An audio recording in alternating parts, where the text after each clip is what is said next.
கிளிநொச்சியில் அண்மையில் இடம்பெற்ற தாக்குதல் சம்பவம் தொடர்பில் யூடியூபரான ஒருவர் கைது செய்யப்பட்டு விளக்கமறியலில் வைக்கப்பட்டுள்ளார். கிளிநொச்சி போலீஸ் பிரிவுக்குட்பட்ட பெரியகுளம் கிராம அலுவலர் பிரிவின் கட்டைக்காட்டு பகுதியில் கடந்த 4ஆம் திகதி குடும்பம் ஒன்றின் மீது நடத்தப்பட்ட வாள்வெட்டு தாக்குதலில் 3 சந்தேக நபர்கள் கைது செய்யப்பட்டுள்ளனர். கடந்த வாரம் ஒருவர் கைது செய்யப்பட்டுள்ள நிலையில் நேற்று முன்தினம் யூடியூபரான கணவன், மனைவி ஆகியோர் கைது செய்யப்பட்டுள்ளனர். அவர்களை கிளிநொச்சி நீதிமன்றத்தில் முற்படுத்திய போது எதிர்வரும் 21ஆம் திகதி வரை விளக்கமறியலில் வைக்க நீதிமன்றம் உத்தரவிட்டுள்ளது. கிளிநொச்சி மாவட்டத்தின் கரச்சி, பச்சிலைப்பள்ளி ஆகிய 2 பிரதேச சபைகளுக்குமான வேட்பு மனுக்களை இலங்கை தமிழரசு கட்சி இன்று தாக்கல் செய்தது.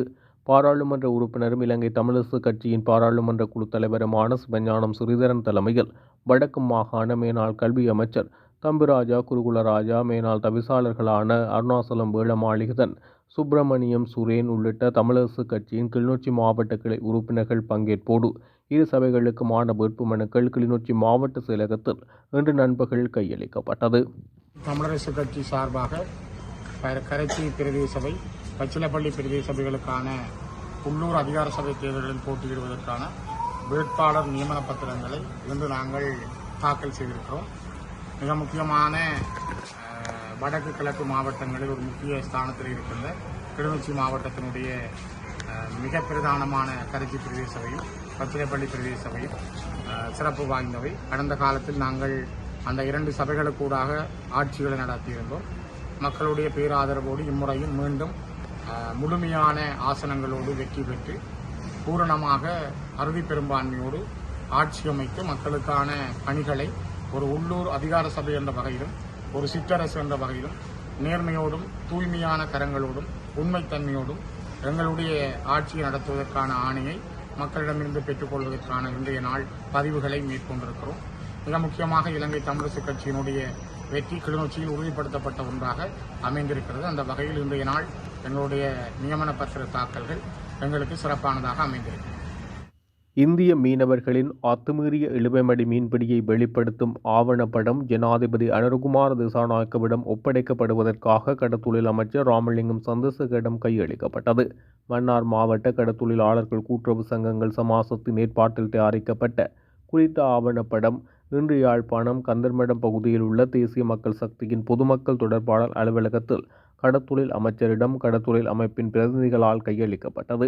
இந்திய மீனவர்களின் அத்துமீறிய இழுவைமடி மீன்பிடியால் கடல் வளங்கள் பாதிக்கப்படுவதுடன் பல லட்சக்கணக்கான சொத்துக்கள் அளிக்கப்பட்டுள்ளமை குறிப்பிடத்தக்கது. ஹாலம் அவர்களும் மன்னராசா அவர்களும் அவர்களுடைய சங்கத்தின் சார்பாக என்னை சந்திக்க வந்திருந்தார்கள். சந்திக்க வந்தபோது அவர்கள் ஆவண படம் ஒன்றையும் தயாரித்திருக்கிறார்கள்.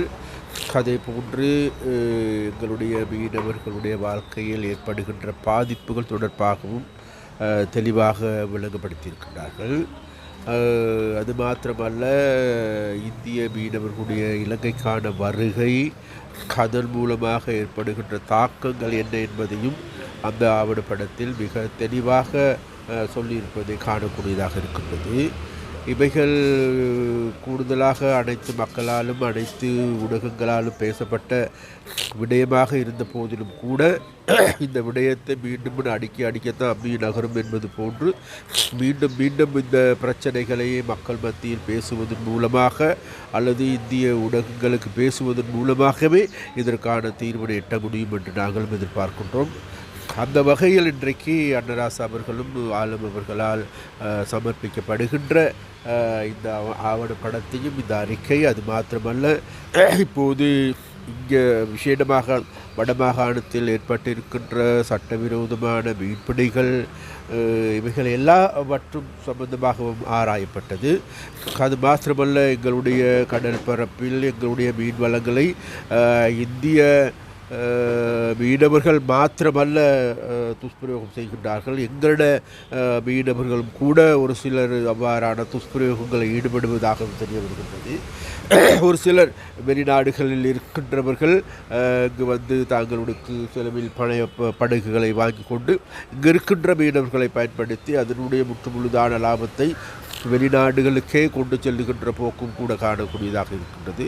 அது மாத்திரமல்ல, கடந்த காலத்தை நாங்கள் திரும்பி பார்க்கின்ற பொழுது இந்த துறை மீன்பிடி துறை, மீன்பிடி அமைச்சில் இருக்கின்ற பல்வேறு நிறுவனங்களை அனைத்தையும் தேடி பார்க்கின்ற பொழுது அந்த அனைத்து நிறுவனங்களிலும் இருக்கின்ற முக்கிய அதிகாரிகளை எடுத்து பார்க்கின்ற பொழுது உண்மையிலேயே பாரிய துஷ்பிரயோகங்களில் ஈடுபட்டவர்களாகவே காணக்கூடியதாக இருக்கின்றது.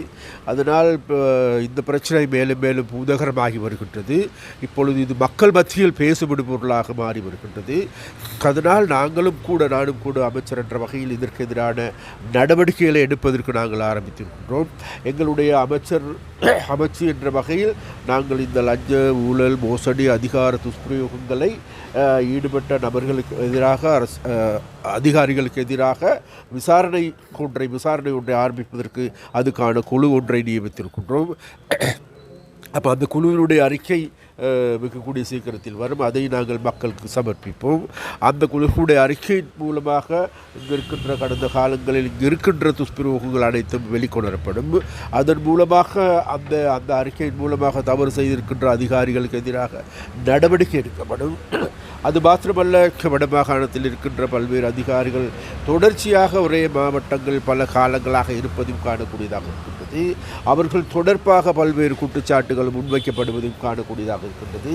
மீனவர்கள் எடுத்துக்கொண்டாலும் சரி, அவர்களுக்கு தேவையான வேலைகளை துரிதமான முறையில் செய்து கொடுக்காத குற்றச்சாட்டு மீனவர்களால் தொடர்ச்சியாக முன்வைக்கப்படுகின்ற காரணங்களும் இருக்கின்றது. இவைகள் எல்லாமே உற்றுப்பார்க்கின்ற பொழுது நிச்சயமாக இதில் கூடிய சீக்கிரத்தில் இதில் பெரிய ஒரு மாற்றத்தை செய்தே ஆக வேண்டும் என்கின்ற நிலைக்கு எங்களுடைய அமைச்சு வந்திருக்கின்றது. அதனால் கூடிய சீக்கிரத்தில் விசேடமாக வடமாகாணத்தில் இருக்கின்ற இந்த அதிகாரிகள் தொடர்பான ஒரு நல்ல முடிவினை, அதாவது மக்களுக்கு சார்பான மீனவர்களுக்கு சார்பான முடிவுகளை எடுப்பதற்கு நாங்கள் தீர்மானித்திருக்கின்றோம்.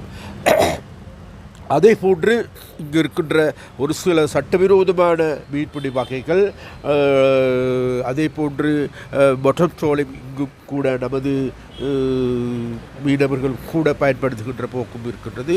அதனால் நாங்கள் பார்க்கின்ற இவைகளுக்கு உடனடியாக தீர்வு காணாவிட்டாலும் கூட இவைகளுக்கு படிப்படியாக நிச்சயமாக அது சட்டவிரோதமாக செயற்படுகின்ற அனைத்தையும் நிறுத்தி எங்களுடைய கடல் பரப்பை பாதுகாத்து கொள்வதற்கும், அதே நேரத்தில் இந்த மீன்பிடித்துறையை ஒரு நவீன துறைக்கு கொண்டு செல்வதற்கான வேலைகளை நாங்கள் முன்னெடுத்து வருகின்றோம்.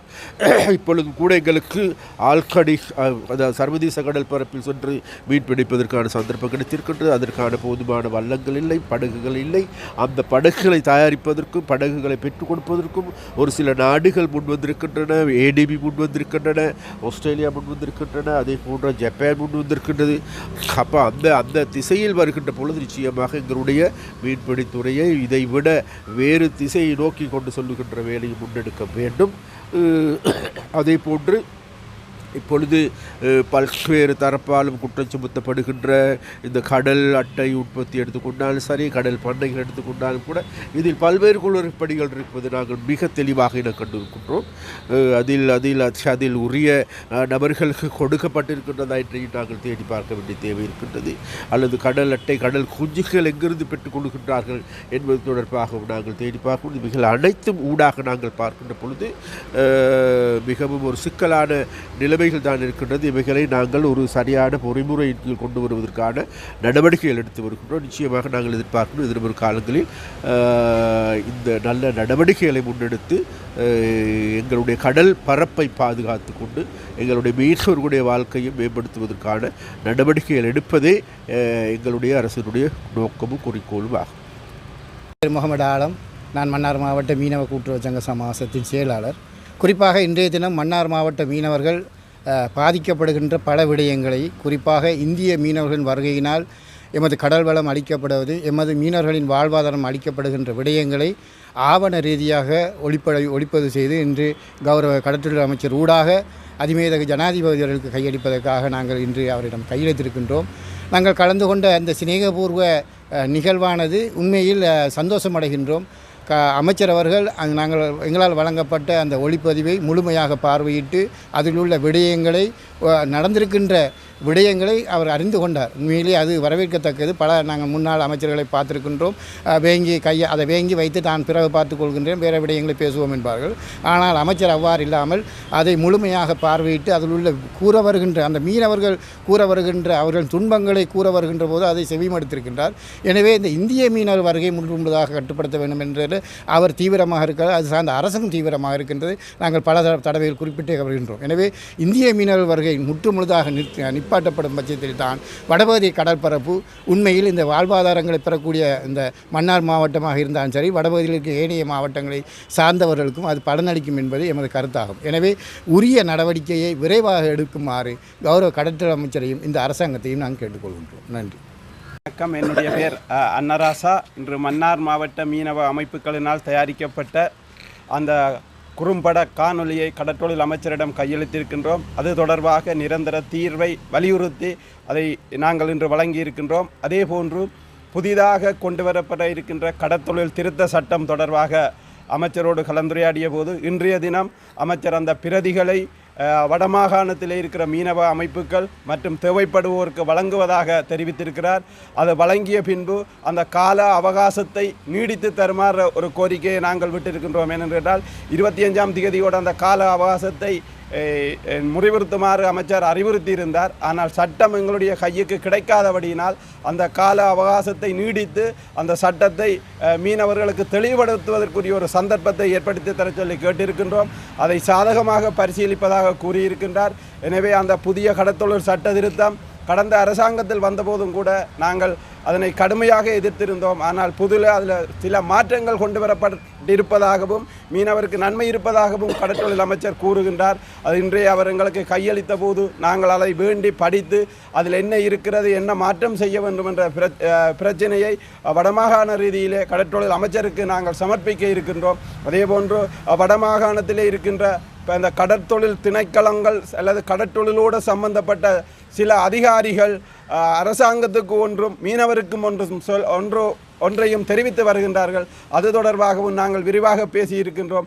எது எப்படியாக இருந்தாலும் வடக்கு கடற்தொழிலாளர்களுடைய நிலையிலே ஒரு மாற்றம் ஒன்று வர வேண்டும், எங்களுடைய கடலிலே நாங்கள் சுதந்திரமாக தொழில் செய்யக்கூடிய ஒரு நிலையை உருவாக்க வேண்டும் என்பதை மீண்டும் ஒரு முறை கடற்தொழில் அமைச்சருக்கு வலியுறுத்தி இருக்கின்றோம்.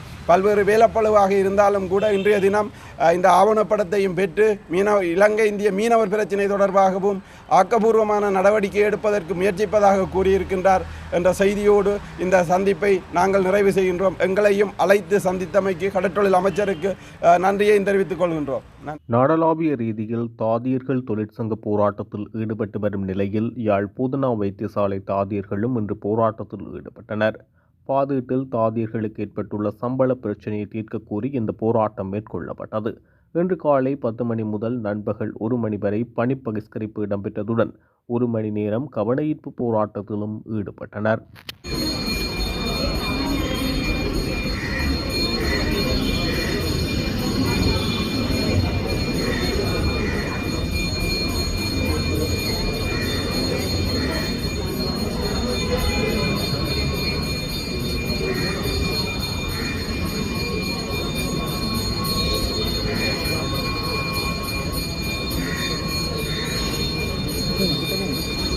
நர்மவளசிங்கம் பானமேந்திரா, அரச தாதிய உத்தியோக சங்க யாழ் பூதனா வைத்தியசாலை கிளை தலைவர்.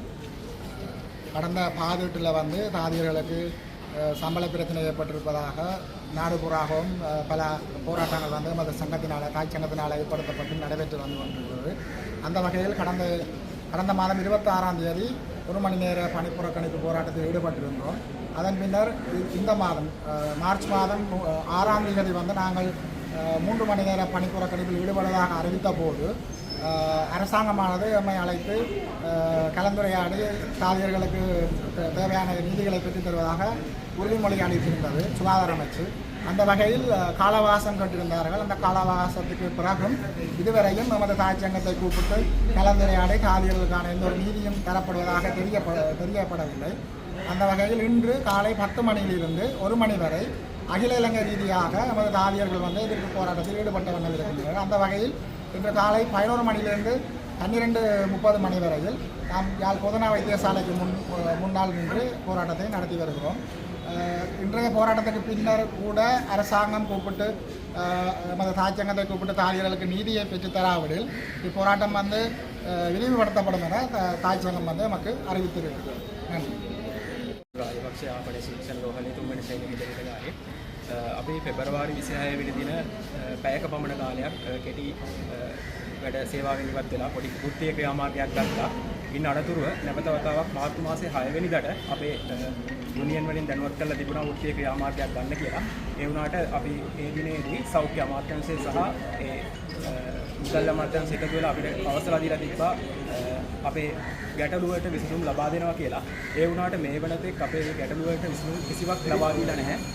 මම හිතන්නේ ලංකාව පුරාවටම දීර්ඝ ව්‍යාප්තව හේත නිලධාරීන්ව ඉතාමත්ම දැඩිසේ අපහසුතාවයට පත්වන ප්‍රකාශ කිහිපයක්ම ඒ එක්තරා හේත සංගමයක සභාපතිවරයෙකු විසින් ප්‍රසිද්ධ මාධ්‍යයේ සිදු කරා. ඉතින් අපි හේත නිලධාරීන් විදිහට බොහොම දුර බැහැර ඇවිල්ලා සේවාවේ නිරත වෙන ගමන් එවන් වූ ප්‍රකාශ කිරීම දැඩිසේ හෙලා දකිනවා. ඒත් අමතරව තවත් සඳහන් කළ යුතුයි අපි මේ වගේ හෙද වෘත්තීය ක්‍රියාමාර්ගයකට ආදී අපිට ඇත්තටම මේවර අයවැයෙන් ලබා දී තිබෙන ඒ දැඩි අවාසි සහගත සහ වැටුප් කප්පාදුවට එරෙහිව ඉතින් මේකට නිසි විසඳුම් ලබා නොදුන්නොත් අපි මේ ඉදිරියටත් මේ වගේ වෘත්තීය ක්‍රියාමාර්ග වලට එළඹෙනවා කියන එක දැනුවත් කළ යුතුයි. Ready?